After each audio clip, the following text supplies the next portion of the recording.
Hello میرے پیارے بچوں، کیسے ہیں آپ لوگ؟ آئیے میں آپ لوگوں کو عمر فاروق رضی اللہ عنہ کے بارے میں بتاتی ہوں۔ بچوں، کیا آپ جانتے ہیں کہ اسلام میں ایک ایسا خلیفہ گزرے ہیں جو اتنے انصاف پسند تھے کہ رات کو بھیس بدل کر لوگوں کی خبر لینے نکل جاتے تھے۔ اگر کسی کو بھوکا دیکھتے تو خود اپنے کندھے پر آٹا اٹھا کر اس کے گھر پہنچاتے تھے۔ یہ عظیم شخصیت تھے حضرت عمر فاروق۔ آج ہم ان کی زندگی کے بارے میں پڑھیں گے اور جانیں گے کہ وہ کیوں دنیا کے سب سے عادل حکمرانوں میں شمار ہوتے ہیں۔ ہمیں بھی حضرت عمر رضی اللہ عنہ کی طرح انصاف پسند، سچے اور دوسروں کی مدد کرنے والا بننا چاہیے۔ پہلی بات، 5ویں جماعت میں آپ مسلمانوں کے پہلے خلیفہ حضرت ابو بکر صدیق رضی اللہ عنہ کی زندگی کے کچھ حالات سے واقف ہو چکے ہیں۔ آپ لفظ خلیفہ کے معنی بھی جانتے ہیں۔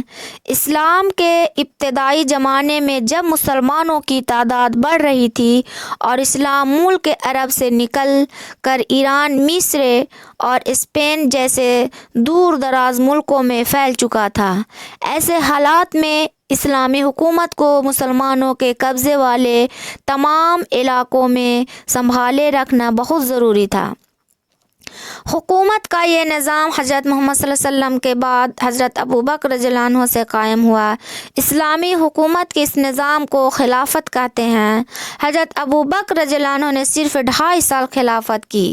ان کے بعد حضرت عمر فاروق رضی اللہ عنہ کو خلیفہ بنایا گیا۔ یہاں ان کے اخلاق و عادات اور زندگی کے کچھ واقعات بتائے جا رہے ہیں۔ آئیے میں آپ لوگوں کو حضرت عمر فاروق کے بارے میں جو لکھے ہیں ان کی تھوڑی سی جان پہچان کروا دیں۔ اس سبق کے مصنف ڈاکٹر محمد شرف الدین ساحل 2 اگست 1949 کو ناگپور میں پیدا ہوئے۔ اردو، فارسی اور عربی میں انہوں نے ایم اے کرنے کے بعد 2 مرتبہ PhD کی ڈگریاں حاصل کی۔ مختلف تعلیم اداروں میں انہوں نے تدریس کی، تحقیق، تنقید، شاعری جیسے اصناف اور زبان و آداب کی تاریخ میں بھی انہوں نے بہت کام کیا ہے۔ ان موضوعات پر ان کی متعدد تصانیف شائع ہو چکی ہیں، جنہیں کئی اعزازات بھی ملے ہیں۔ تازگی بچوں کے لیے لکھی گئی ان کی نظموں کا مجموعہ ہے۔ چلیے آگے چلتے ہیں۔ حضرت عمر فاروق مسلمانوں کے دوسرے خلیفہ تھے۔ ان کے والد کا نام خطاب تھا۔ حضرت عمر 583 ہجری میں مکہ میں پیدا ہوئے۔ انہوں نے پہلوانی اور شہ سواری کے فنون میں مہارت حاصل کی اور پڑھنا لکھنا بھی سیکھا۔ حضرت عمر رضی اللہ عنہ تجارت کرتے تھے۔ تجارت کے سلسلے میں انہوں نے دور دراز کے سفر کیے اور دولت کمانے کے علاوہ علم اور تجربہ بھی حاصل کیا۔ حضرت عمر فاروق رضی اللہ عنہ کا شمار عرب کے سرداروں میں ہوتا تھا۔ شروع میں عرب کے دوسرے سرداروں کی طرح انہوں نے بھی اسلام کی دعوت کو قبول نہیں کیا، بلکہ اس کی شدید مخالفت کی، لیکن اللہ نے حضرت عمر رضی اللہ عنہ کے دل کو پھیر دیا۔ چنانچہ حضرت محمد صلی اللہ علیہ وسلم کی خدمت میں حاضر ہو کر انہوں نے اسلام قبول کر لیا۔ جب دشمنوں کا ظلم و ستم حد سے بڑھ گیا تو اللہ کے رسول صلی اللہ علیہ وسلم نے ہجرت کا حکم دیا۔ حضرت عمر رضی اللہ عنہ نے اعلانیہ مکہ سے ہجرت مدینہ کی۔ حضرت عمر فاروق نے مدینہ میں بھی حضرت محمد صلی اللہ علیہ وسلم کا ہر موقع پر ساتھ دیا اور اسلام کی حفاظت کے لیے تن من دھن کی بازی لگا دی۔ حضرت ابو بکر صدیق رضی اللہ عنہ کی وفات کے بعد حضرت عمر فاروق رضی اللہ عنہ خلیفہ ہوئے۔ حضرت عمر رضی اللہ عنہ کی خلافت کی مدت 10 برس 6 مہینے اور 4 دن ہے۔ ان کی خلافت کے دور میں اسلامی حکومت بہت وسیع ہو گئی تھی۔ وسیع مینس بڑا، بہت بڑی